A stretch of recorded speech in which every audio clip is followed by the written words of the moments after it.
kami hormati dosen pengampu mata kuliah STEAM untuk PAUD, Bunda Dr. Suci Utami Putri MPD. Dalam video kali ini kami akan mempresentasikan mengenai hubungan STEAM dan kurikulum merdeka dalam PAUD. Semoga mengedukasi dan selamat menyaksikan. Yang pertama yaitu konsep STEAM menurut Jumarnianti dan Fitriani pada tahun 2023, di mana sains di sini mengajarkan anak untuk mengamati, bereksperimen, dan memahami fenomena alam. Di sini anak dituntut untuk mengeksplorasi lingkungannya dan mengetahui serta memahami alam sekitarnya. Kemudian teknologi mengenalkan penggunaan alat dan perangkat yang membantu aktivitas manusia. Di sini teknologi pun menjadi peran penting untuk menjadi media pembelajaran dalam proses pembelajaran STEAM pada anak usia dini. Nah, poin STEAM yang ketiga adalah engineering atau rekayasa, di mana pada poin ini pembelajaran STEAM haruslah mendorong anak untuk mampu berpikir kritis dan menyelesaikan masalah melalui rancangan dan konstruksi. Pada poin ini, anak dituntut untuk memiliki soft skill yaitu problem solving. Nah, pada poin keempat adalah arts atau seni, di mana pembelajaran STEAM haruslah mampu mengembangkan kreativitas dan ekspresi diri melalui berbagai bentuk seni.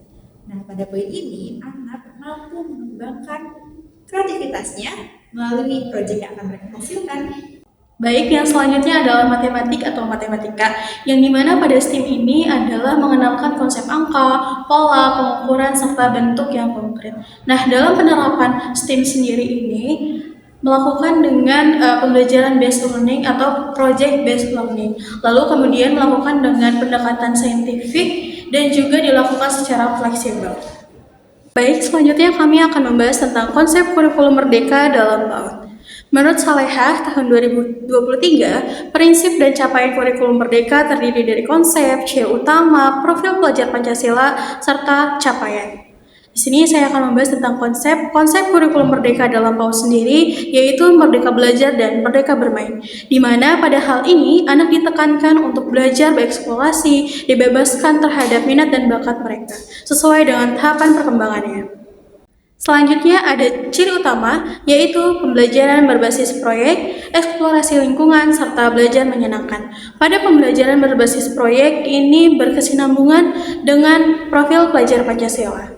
Eksplorasi lingkungan di mana anak bebas untuk mengeksplorasi lingkungan yang ada di sekitarnya dan juga belajar menyenangkan tanpa ada hambatan apapun. Baik, selanjutnya yaitu profil pelajar Pancasila atau sering disebut dengan P5. Pada P5 ini terdiri dari 6 dimensi. Yang pertama yaitu beriman dan berakhlak mulia, yang kedua mandiri, yang ketiga gotong royong, yang keempat berkebinekaan global, yang kelima bernalar kritis, dan yang terakhir yaitu kreatif. Pada beriman dan berakhlak mulia, anak di sini ditekankan dan diajarkan untuk saling menghormati keberagaman agama dari satu sama lain. Lalu yang kedua mandiri, anak diajarkan untuk bertanggung jawab terhadap dirinya sendiri. Dan juga gotong royong, anak diajarkan untuk bekerja sama dan juga saling membantu satu sama lain. Berkebinekaan global, di sini anak diajarkan untuk menghormati dan toleransi terhadap keberagaman suku satu sama lain yang berbeda.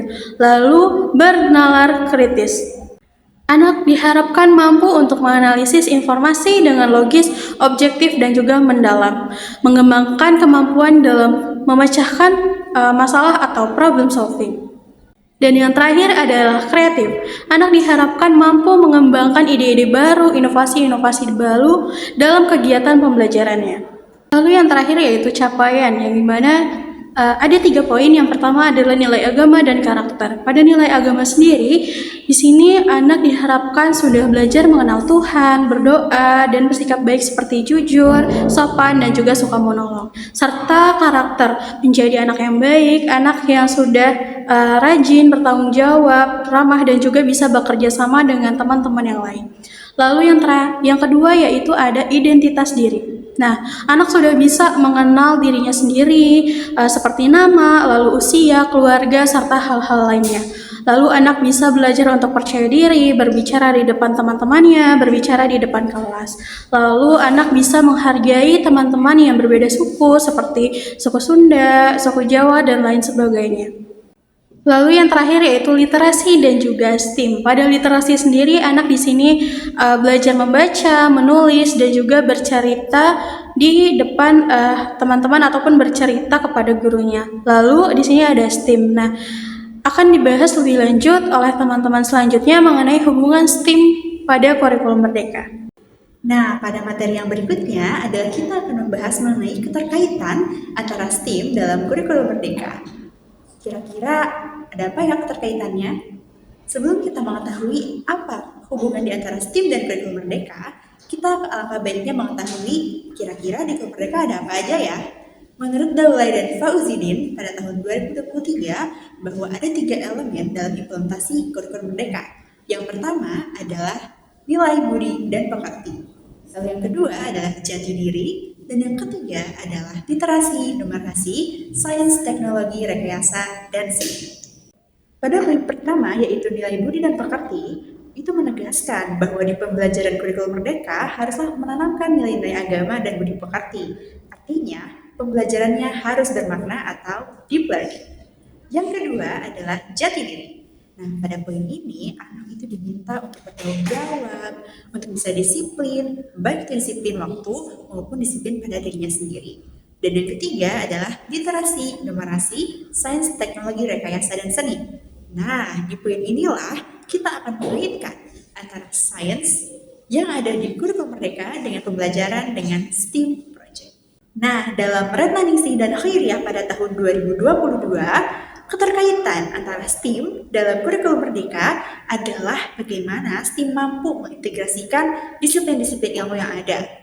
Dasar-dasar literasi, numerasi, sains, teknologi, rekayasa, dan seni itu mampu diintegrasikan oleh pembelajaran STEAM. Seperti contoh, dalam literasi itu tidak hanya sebatas pada kemampuan membaca atau menulis saja, melainkan juga dikaitkan dengan kemampuan berbicara, berhitung, dan problem solving lainnya yang diperlukan oleh anak-anak dalam kehidupan sehari-hari.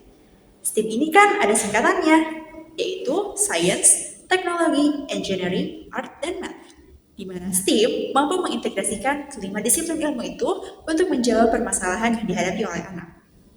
Manfaat integrasi STEAM dalam pembelajaran kurikulum Merdeka pada PAUD. Yang pertama yaitu mengembangkan kemampuan berpikir kritis. Dengan metode STEAM, anak-anak terbiasa berpikir secara analitis, mengeksplorasi, dan menyelesaikan masalah dari berbagai disiplin ilmu yang saling berhubungan. Yang kedua, meningkatkan kreativitas dan imajinasi anak. STEAM memungkinkan anak untuk mengekspresikan ide melalui eksplorasi sains, teknologi, rekayasa, seni, dan matematika yang mendorong anak untuk berkreativitas dalam menemukan solusi baru. Yang ketiga, meningkatkan kemampuan kolaborasi dan komunikasi. Metode ini menuntut anak-anak untuk bekerja sama dalam proyek-proyek tertentu sehingga mereka belajar berbagi ide, mendengarkan pendapat orang lain, dan mengembangkan keterampilan sosial. Yang keempat, mempersiapkan anak untuk masa depan.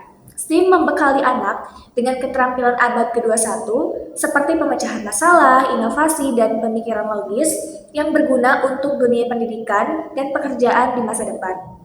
Yang kelima, memanfaatkan lingkungan sebagai media pembelajaran. Kurikulum Merdeka yang fleksibel memungkinkan anak untuk belajar dari lingkungan sekitar mereka untuk dapat pendekatan berbasis eksplorasi dan eksperimen. Yang keenam, menjadikan guru sebagai fasilitator. Guru tidak lagi berperan sebagai pemberi instruksi utama, tetapi lebih sebagai fasilitator yang membantu anak dalam menemukan solusi sendiri melalui proyek dan eksperimen. Yang ketujuh, mendukung pembelajaran yang menyenangkan dan bermakna. Dengan metode STEAM, anak-anak terlibat langsung dengan proses pembelajaran sehingga mereka lebih menikmati proses belajar melalui bermain dan eksplorasi. Yang kedelapan, mendorong pemahaman konsep sains dan teknologi sejak dini. Anak usia dini mulai memahami bagaimana dunia bekerja, lalu pengalaman langsung dengan eksperimen dan eksplorasi berbasis sains dan teknologi. Dan ini adalah referensi yang kami ambil dalam menyelesaikan tugas kami pada video kali ini. Sekian materi yang bisa kami sampaikan. Mohon maaf apabila terdapat kekurangan. Semoga bermanfaat dan jangan pernah berhenti untuk belajar. Wassalamualaikum warahmatullahi wabarakatuh.